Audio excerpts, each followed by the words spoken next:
पुणे में 19 मई की रात को एक नाबालिग लड़का पब में दोस्तों के साथ शराब पीता है और शराब पीने के बाद उसने अपनी पोर्शे कार निकाली और उसको फुल स्पीड में चलाने लगा। रास्ते में उसने 5 लोगों को साइड मारी, लेकिन यहाँ तक तो इसकी किस्मत सही थी। इसके बाद उसने 2 बाइक सवार लोगों को टक्कर मारी और वो टक्कर इतनी जोरदार की थी कि उन दोनों बाइक सवारों की उसी वक्त मौत हो गई। ये कहानी एक रईस बाप के नाबालिग बेटे की है जो बिना रजिस्ट्रेशन, बिना ड्राइविंग लाइसेंस के शराब पीकर गाड़ी चला रहा था। फैक्ट्स वाइज की वीडियो में एक बार फिर से आपका स्वागत है। महाराष्ट्र के पुणे में पोर्शे कार एक्सीडेंट केस में शुरुआत से ही सिस्टम सवालों के घेरे में है। एक रईस जादे के नाबालिग बेटे ने बिना रजिस्ट्रेशन, बिना ड्राइविंग लाइसेंस के कार दौड़ाई और बाइक सवार 2 लोगों की जान ले ली। अपराध यही नहीं थमा, उसके बाद जो हुआ उसने सरकार से लेकर जुवेनाइल्स जस्टिस बोर्ड तक की किरकिरी करा दी।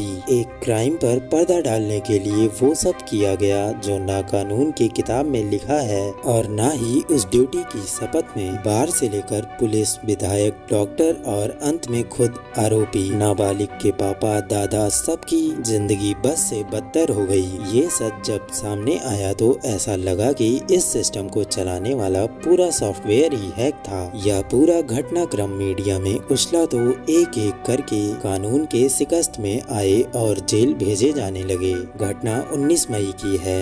पुणे के कल्याणी नगर में 17 साल का नाबालिग लड़का देर रात 3 बजे अपनी स्पोर्ट कार पोर्शे दौड़ा रहा था। उसने बाइक सवार 2 सॉफ्टवेयर इंजीनियर, जिसमें एक लड़का और एक लड़की को टक्कर मार दी। हादसे में बाइक सवार दोनों अनीश अवधिया और उसकी साथी अश्वनी कोष्ठा की मौके पे ही मौत हो गई। ये दोनों 24 साल के थे और IT सेक्टर में काम करते थे। उसके बाद वहाँ पर भीड़ लग गई और भीड़ ने उस नाबालिग लड़के को पकड़ लिया और उसकी जमकर पिटाई भी की। कार में उसके कुछ दोस्त भी थे। आरोपी 12th क्लास के रिजल्ट्स का जश्न मनाने के लिए 2 पबों में अपने दोस्तों के साथ शराब पीने के बाद निकले थे। बाद में आरोपी नाबालिग को पुलिस के हवाले कर दिया गया। आरोपी के पिता विशाल अग्रवाल और दादा सुरेश अग्रवाल पुणे के नामी रियल एस्टेट डेवलपर हैं। क्योंकि मामला हाई प्रोफाइल था, इसीलिए शुरुआत से पीड़ितों के परिवार ने सिस्टम पर सवाल उठाए और समय के साथ उनके दावों में भी दम देखने को मिला। मामले में शुरुआत से ही पुलिस पर अनदेखी का आरोप लगता रहा। हादसे के बाद सबसे पहले यरवदा पुलिस स्टेशन के 2 अफसर घटना स्थल पर पहुंचे थे, लेकिन उन्होंने न अफसरों को सूचना दी और न कंट्रोल रूम को बताना जरूरी समझा। जोन 1 के DCP गिल भी नाइट राउंड पर थे, उन्हें भी जानकारी नहीं दी। बाद में पुलिस ने दोनों अफसरों पर एक्शन लिया और इन्हें सस्पेंड भी कर दिया गया। दोनों अफसरों के नाम पुलिस निरीक्षक राहुल जगदाले और APAI विश्वनाथ है। इन पर आरोप है कि संबंधित अफसरों ने अपराध की देरी से रिपोर्ट की और अपने कर्तव्य में लापरवाही बरती। आरोपी नाबालिग को मेडिकल परीक्षण के लिए भी लेकर नहीं गए। पुलिस कस्टडी में नाबालिग लड़के को पिज्जा और बर्गर खिलाने के भी आरोप लगे। हालांकि पुणे SP ने प्रेस कॉन्फ्रेंस में इन आरोपों को सिरे से खारिज किया। SP ने कहा है कि घटना के बाद कस्टडी में नाबालिग को पिज्जा और बर्गर खाने को नहीं दिया गया था। पुलिस स्टेशन में नाबालिग को किसी तरह का स्पेशल ट्रीटमेंट नहीं दिया गया। अगर यरवदा पुलिस की ओर से किसी तरह की लापरवाही की गई तो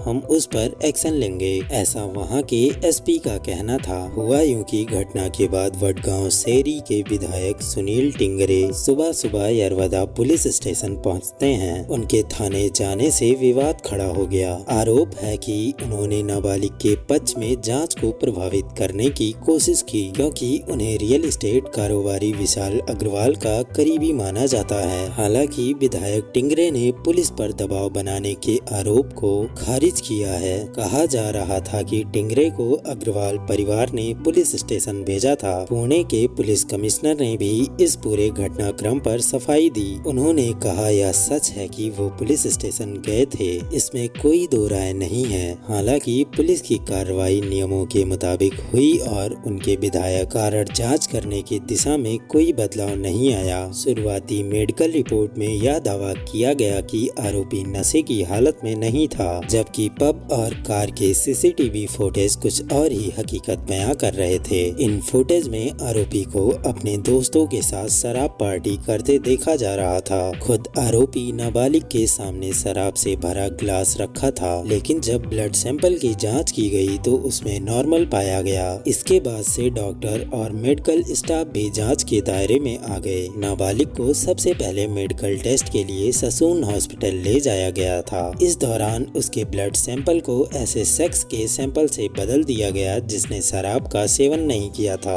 ऐसे में जांच रिपोर्ट में शराब की पुष्टि नहीं हो सकी। इससे संदेह पैदा हो गया और दोबारा ब्लड रिपोर्ट आने पर शराब की पुष्टि हुई थी। बाद में पता चला कि सरकारी अस्पताल के डॉक्टरों ने नाबालिग को बचाने के लिए ब्लड सैंपल से छेड़छाड़ की थी। पुलिस ने इस मामले में फॉरेंसिक डिपार्टमेंट के HOD समेत 2 डॉक्टरों को गिरफ्तार भी किया है। और सबसे बड़ा सवाल ये है कि जुवेनाइल जस्टिस बोर्ड ने दे दी एक ऐसी सजा जिसमें नाबालिग आरोपी को सिर्फ 300 शब्दों का निबंध लिखकर घर भेज दिया गया। आरोपी नाबालिग था, इसीलिए उसे किशोर न्याय बोर्ड के सामने पेश किया गया और बोर्ड ने उसे 300 शब्दों का निबंध लिखने के साथ अन्य मामूली शर्तों पर जमानत दे दी। हम आपको बता दें, आरोपी को सिर्फ 14 घंटे में जमानत मिली तो सिस्टम पे सवाल उठने लगे। जुवेनाइल जस्टिस बोर्ड को ये हादसा इतना गंभीर नहीं लगा कि जमानत ना दी जाए। रिहाई के लिए जो शर्तें रखी गई उसमें 15 दिन तक ट्रैफिक पुलिस के साथ काम करना होगा, मानसिक जांच और इलाज करवाना होगा, सड़क दुर्घटनाओं के प्रभाव और उनके समाधान पर 300 शब्दों का निबंध लिखना होगा, किसी नशा मुक्त केंद्र पर जाकर रिहैबिलिटेशनल लेना होगा, ट्रैफिक नियमों को पढ़ना होगा